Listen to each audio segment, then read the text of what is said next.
శుక్లాంబరధరం విష్ణుం సశివన్నం చతుర్భుజం ప్రసన్నవదనం ధ్యాయేత్ సర్వవిఘ్నోపశాంతయే అగజానపద్మార్కం గజానమహార్నిశం అనేకదంతం భక్తానాం ఏకదంతం ఉపాస్మహే. మా ఆది ఆస్ట్రాలజీని చూస్తున్నటువంటి మీ అందరికీ నా హృదయపూర్వక నమస్కారాలు. ఇప్పుడు మనం అక్టోబర్ నెల 1వ తారీఖు నుంచి 31వ తారీఖు వరకు కూడా 12 రాసుల వాళ్ళకి ఎలా ఉండబోతోందో ఇప్పుడు మనం తెలుసుకుందాం. అంతే కదండి, మేము నా ఆది ఆస్ట్రాలజీలో మీకు జాతకాలు చూపించుకోవాలనుకుంటే మీరు ఈ కింద స్క్రోల్ అవుతున్న నెంబర్కి కానీ లేకపోతే 7075389589 నా పేరు వాడ్రేవు ఆదినారాయణరావు. నేనే స్వయంగా మీకు ఫోన్ లిఫ్ట్ చేసి మీతో మాట్లాడతాను. మీకు సంబంధించినటువంటి ఏమైనా సమస్యలు ఉంటే మీ జాతకాల్లో పరిశీలించి మరీ చెప్తాను.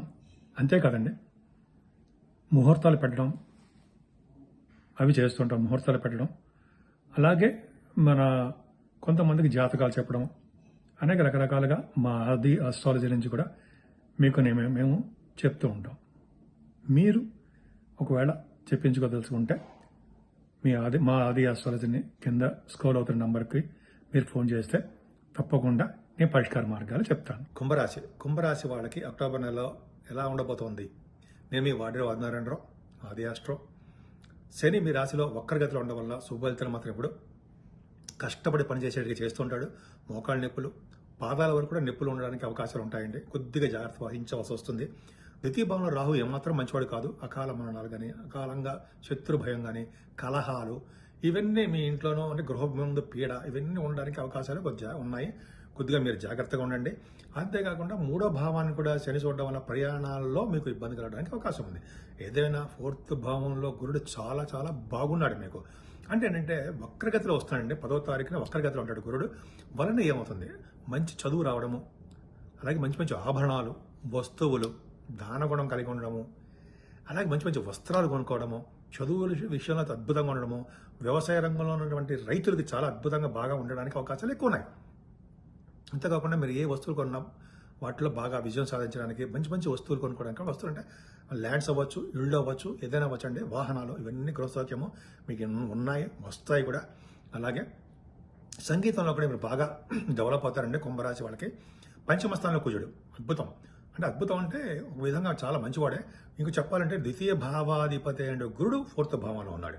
అంటే విదేశ పర్యటన చేయడానికి కూడా అవకాశము గురుడు ఇస్తాడు. 10వ తరగతి తర్వాత నుంచి బాగుంటుంది. కుజుడు పంచమ భావంలో ఉన్నాడు కాబట్టి ఈ రియల్ ఎస్టేట్ రంగంలో ఉన్న వాళ్ళకి చాలా బాగుంటుందండి. అంతేకాకుండా మీరు స్పెక్యులేషన్ చేస్తూ ఉంటారు, అంటే స్టాక్ అండ్ షేర్స్. కుజుడు సంబంధించినటువంటి వాటిల్లో మీరు బిజినెస్లో కనుక మీరు షేర్ మార్కెట్లో ఉంటే, అంటే ఎలక్ట్రిసిటీ, ఎలక్ట్రానిక్స్, ల్యాండ్స్, ఈ కమ్యూనికేషన్స్, కంప్యూటర్ వ్యవస్థలు ఏమని అంటాం కదా, వాటిలో కూడా మీరు బాగా విజయం సాధించడానికే అవకాశాలు ఉన్నాయి. కానీ ఈ కుజుడు కూడా 6వ భావంలో నీచ స్థితిలో వస్తున్నాడంటే, 3వ భావాధిపతి 6వ భావంలో నీచలో ఉన్నాడు. మంచిది కాదు. అంటే శత్రు భయం పెరగడము, నీటి గండం ఉండడానికి అవకాశాలు ఉండడము, అలాగా కొద్దిగా మీకు రోగాలు కూడా చిన్న చిన్న ప్రాబ్లమ్స్ రావడానికి అవకాశం ఉంది. అది ఏం భయపడాల్సిన అవసరం లేదు. సుబ్రహ్మణ్య స్వామి పూజ చేసుకుంటే పర్ఫెక్ట్గా చాలా బాగుంటుంది. 7వ స్థానాన్ని శని చూడడం అంత మంచిది కాదండి. ఎప్పుడు భార్య భర్తల విషయంలో ఏదో ప్రాబ్లమ్స్ రావడము, లేకపోతే మీ వివాహ శుభకార్యాల్లో డిలే అయిపోవడం, లేట్ అయిపోతూ ఉండడానికి అవకాశాలు ఉన్నాయి. 8వ భావంలో రవి, బుధ, కేతువులకి గురుదృష్టి అండి. ఇక్కడ చాలా బాగుంది. ఏం బాగుంది, రవి ఉచ్చ స్థితిలో ఉన్నాడు. అంటే ఏమవుతుందంటే రవి బుధుడు కనుక 8వ స్థానంలో మీ జాతక ప్రకారం కూడా చూసుకోండి, గవర్నమెంట్ ద్వారా ధన సంపాదన ఉంటుంది. ఆయుర్దాయం, దీర్ఘాయుర్దాయం ఉండడానికి అవకాశాలు ఎక్కువ. ఇక్కడ ఏం చెప్పుకోవాలంటే మీకు ఆరోగ్య సమస్యలు లేకుండా ఆరోగ్యప్రదంగా ఉంటారని మనకి ఇక్కడంటే మనం గోచర ప్రకారం చెప్పుకుంటాం కాబట్టి ఖచ్చితంగా బాగుంటుంది. గురుదృష్టి కూడా ఉంది కాబట్టి తలవంతలకు వచ్చే ధనం మీకు బాగా ఉంటుంది. అలాగే విదేశాల నుంచి వచ్చే సంపద మీకు ఉంటుంది. సంపద అంటే ధనం. ఖచ్చితంగా విదేశాలకు వెళ్ళడానికి అవకాశాలు ఎక్కువ. మీకు 8వ భావన ఉందండి. పైగా శుక్రుడితో కలిసిన బుధుడు అద్భుతం కదండి, రవితో కూడా కలిసాడు. భాగ్యస్థానంలో బుధ శుక్రులు ఉన్నారంటే మీకు సంపదలు వచ్చినట్టే.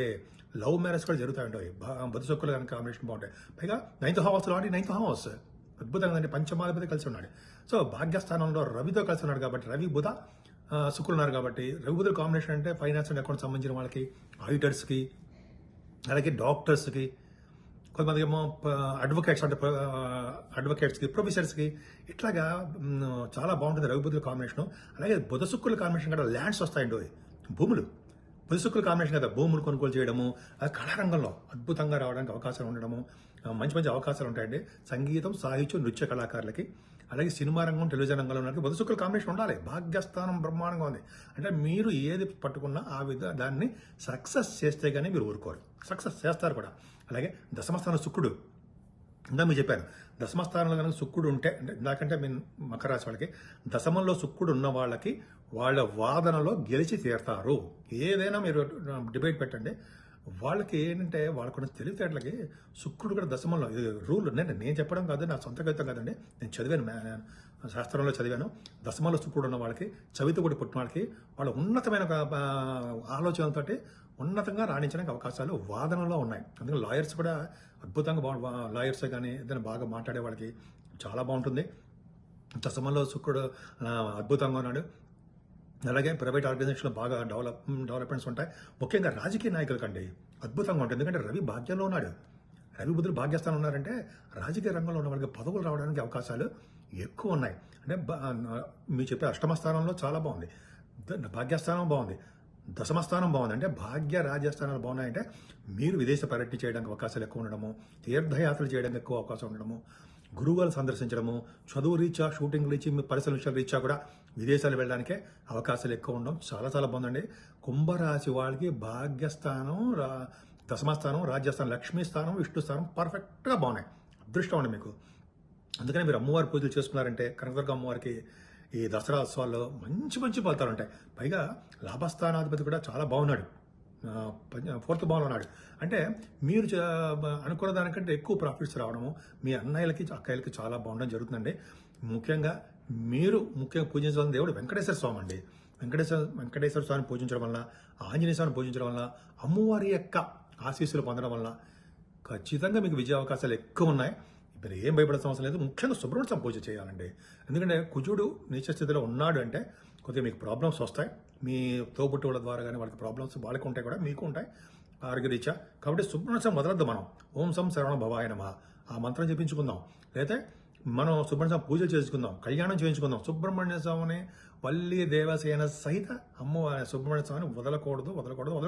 పట్టుకొని వాళ్ళ యొక్క ఆశీస్సులు పొందుదాం. అద్భుతంగా ఉండడానికి అవకాశాలు ఉంటాయి. అది కుంభరాశి. సో ఈ విధంగా మీకు భగవంతుడి మీకు మేలు చేయాలని నేను మనస్ఫూర్తిగా కోరుకుంటున్నాను. 12 రాశుల నుంచి వాళ్ళకు కూడా అందరికీ కూడా మనం ఈ నెల మొత్తం, అక్టోబర్ నెల మొత్తం కూడా చేసుకోవాల్సిన పూజలు మీకు ఆల్రెడీ తెలుసు. అమ్మవారి పూజలు మనకి దసరాలు వస్తున్నాయి.